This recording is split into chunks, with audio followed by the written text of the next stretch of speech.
As-tu déjà pris le temps de te demander quels sont les pires péchés aux yeux de Dieu? Pas ceux dont on parle à la légère, mais ces péchés de la Bible si graves qu'ils ont déclenché des jugements divins dévastateurs, provoqué des châtiments spirituels irréversibles et conduit certains à la condamnation éternelle. Ce que tu vas découvrir aujourd'hui n'est pas pour les âmes sensibles. C'est un avertissement biblique clair, un cri d'alarme spirituel pour t'aider à éviter la tentation et chute qui ont fait tomber tant d'autres avant toi. Car oui, il existe des fautes si lourdes que même la miséricorde de Dieu semble, parfois, suspendue. De la rébellion de Lucifer au blasphème contre le Saint-Esprit, nous allons plonger ensemble dans les abysses des péchés de la Bible, comprendre leur origine, leurs conséquences, et surtout, comment s'en préserver. Ce que tu vas apprendre aujourd'hui pourrait bien te sauver la vie et l'âme.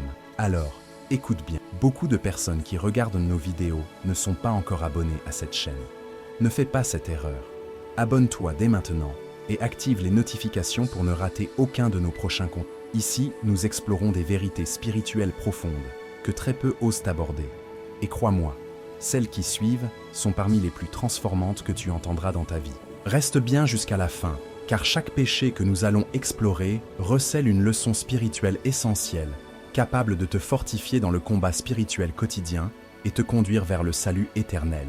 Tu es prêt? Alors, commençons sans plus attendre. La rébellion de Lucifer. Voilà un épisode fondamental dans l'histoire des péchés de la Bible. Imagine un ange de lumière, créé pour adorer Dieu, mais qui, pris dans son propre reflet, dans sa propre splendeur, a laissé l'orgueil enflammer son cœur. Oui, c'est là, dans cette exaltation démesurée, que commence la rébellion de Lucifer, le tout premier exemple de rébellion de Lucifer, celui qui entraînera la chute de l'humanité. C'est en Isaïe 14 et Ézéchiel 28 qu'on découvre les traces de cette tragédie spirituelle, où la créature a voulu usurper la place du Créateur. Ce péché d'orgueil inaugure la dynamique de la chute.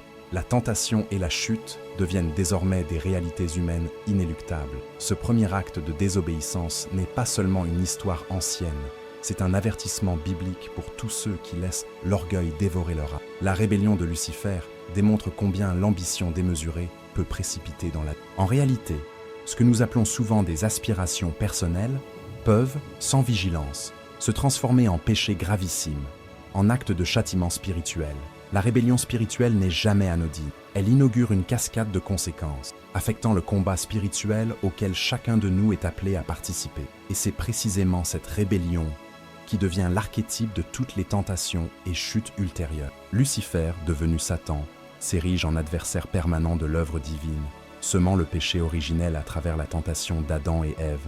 On voit alors comment une seule rébellion peut engendrer un jugement divin, une condamnation éternelle et une fracture irréparable entre la créature et son créateur. Cette dynamique est essentielle pour comprendre la gravité du péché impardonnable, celui qui consiste à rejeter délibérément l'autorité divine. Dans nos vies modernes, cette rébellion se manifeste subtilement, lorsque nous refusons de nous soumettre à Dieu, lorsque nous laissons notre propre volonté prendre le dessus sur sa parole. Ce refus est le germe même de l'apostasie, de cette déviation dangereuse qui peut mener à la perte éternelle. Pourtant, même face à cette sombre réalité, il demeure un espoir immense, la miséricorde. Oui, même après la plus terrible des rébellions, Dieu laisse la porte ouverte à la repentance et au salut éternel. Ainsi, en méditant sur la rébellion de Lucifer, on ne peut que s'interroger. En quoi nos propres choix reflètent-ils parfois cette arrogance spirituelle? Sommes-nous prêts à renoncer à notre orgueil pour marcher humblement avec notre Créateur? Allons maintenant plus loin en plongeant dans la suite tragique de cette histoire, la chute de l'humanité, avec le péché originel d'Adam et Ève. Qui pourrait oublier ce moment décisif dans l'histoire spirituelle de l'humanité? Ce fameux péché originel. Adam et Ève, créés à l'image de Dieu, vivaient en parfaite harmonie dans le jardin d'Éden. Ils avaient tout, la beauté, la provision, l'immortalité. Mais voilà, face à la tentation et chute orchestrée par le serpent, ils ont succombé, désobéissant au seul commandement que Dieu leur avait donné. En croquant ce fruit défendu, Genèse 3, ils ont brisé cette communion parfaite avec Dieu, entraînant la chute de l'humanité dans le combat spirituel permanent. Ce n'est pas simplement une histoire ancienne, non, c'est une réalité vivante. À travers cette désobéissance, le péché originel s'est propagé à toute l'humanité. Chacun de nous, sans exception, naît désormais avec cette inclination au mal, cette lutte intérieure entre le bien et le mal. C'est la racine de tous les péchés de la Bible qui vont suivre, du meurtre de Caïn à l'idolâtrie d'Israël, jusqu'à la trahison de Judas. Le jugement divin ne s'est pas fait attendre.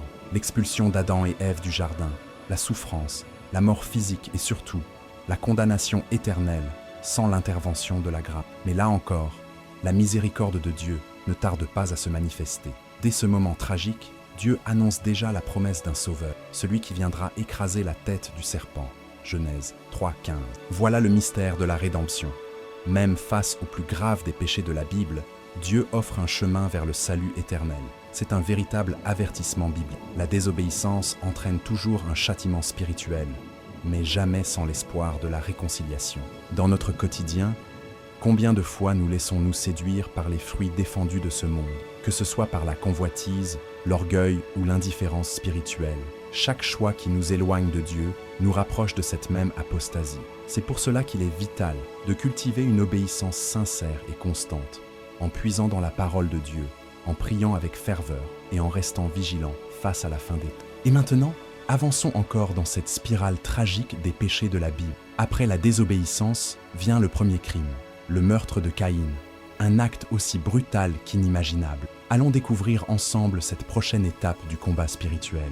Et voilà, après la chute de l'humanité, voici venir l'un des actes les plus sombres et emblématiques des péchés de la Bible, le meurtre de Caïn. Quelle tristesse, n'est-ce pas?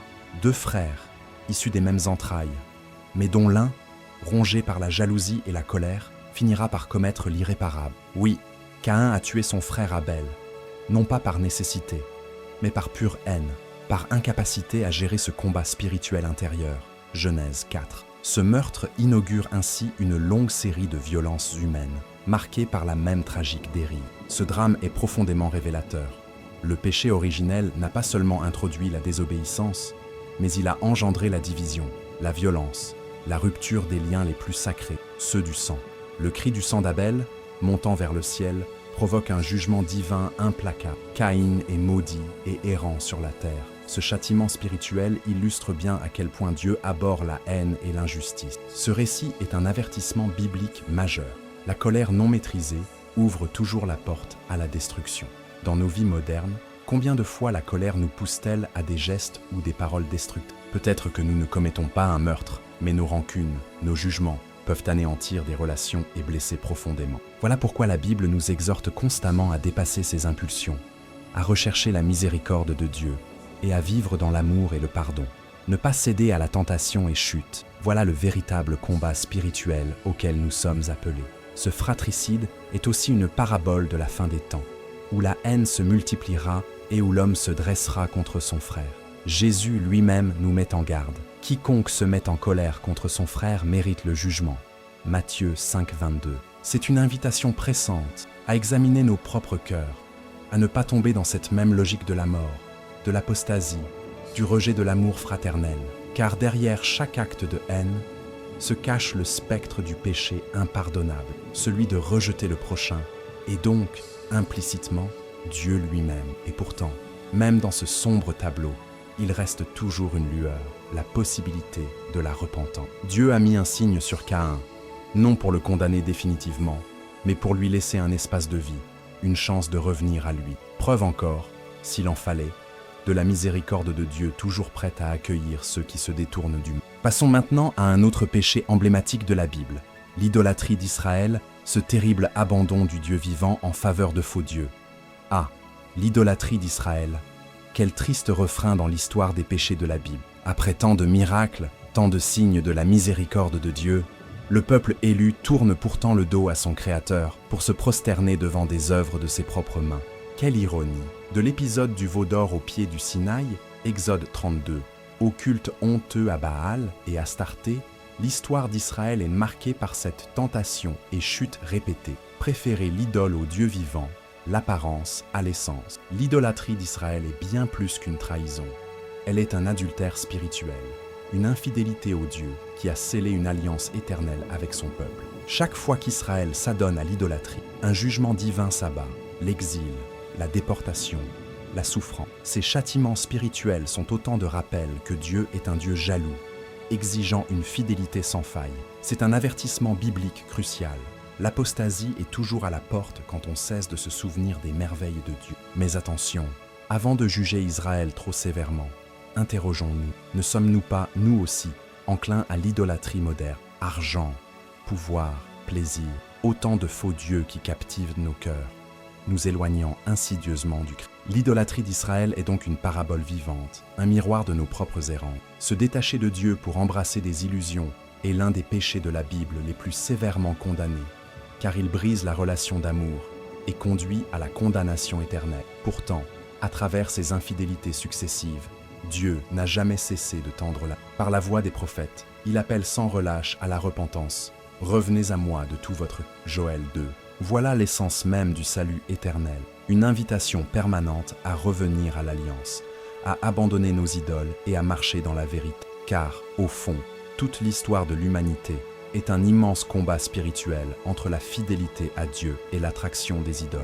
Et alors que nous méditons sur l'idolâtrie d'Israël, préparons nos cœurs à plonger dans l'un des jugements les plus spectaculaires de l'Écriture, la destruction de Sodome et Gomorrhe, un châtiment exemplaire contre la perversion morale et l'oubli des lois divines. Et voilà, la fameuse destruction de Sodome et Gomorrhe, deux noms qui, à jamais, résonnent dans la mémoire des croyants comme des symboles ultimes de la perversion morale et du jugement divin. Ces villes, jadis prospères, se sont enfoncées dans une spirale infernale d'immoralité, d'injustice et de violence. Leur péché n'était pas uniquement sexuel, mais aussi une absence totale d'hospitalité, de compassion, un mépris flagrant des lois de Dieu. Autant de péchés de la Bible qui illustrent la tentation et chute d'une société entière, incapable de se tourner vers la miséricorde de Dieu. Le récit de Genèse 19 est sans équivoque. Malgré l'intercession d'Abraham, malgré les avertissements répétés, les habitants persistent dans leur rébellion. Et alors, le feu du ciel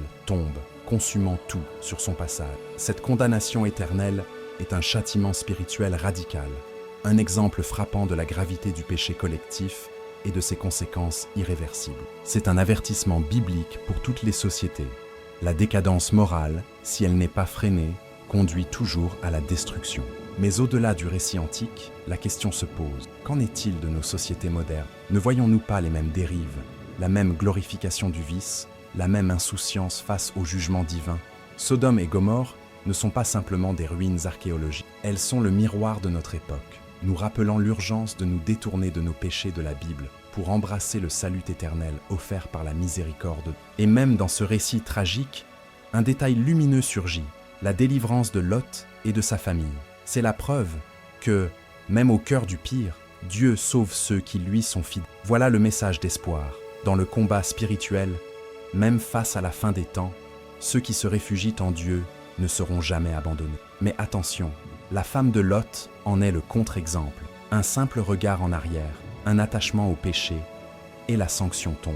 Ainsi, alors que nous quittons les cendres fumantes de Sodome et Gomorrhe, avançons vers une autre trahison, non celle d'une ville entière, mais d'un homme, et pas n'importe lequel. La trahison de Judas, un des plus tragiques péchés de la Bible, synonyme d'apostasie et de trahison spirituelle. Ah, la trahison de Judas, quel acte glaçant dans l'histoire des péchés de la Bible. Un des plus proches compagnons de Jésus, un apôtre choisi, un témoin direct des miracles et de la miséricorde. Et pourtant, il livre son maître pour 30 misérables pièces d'argent.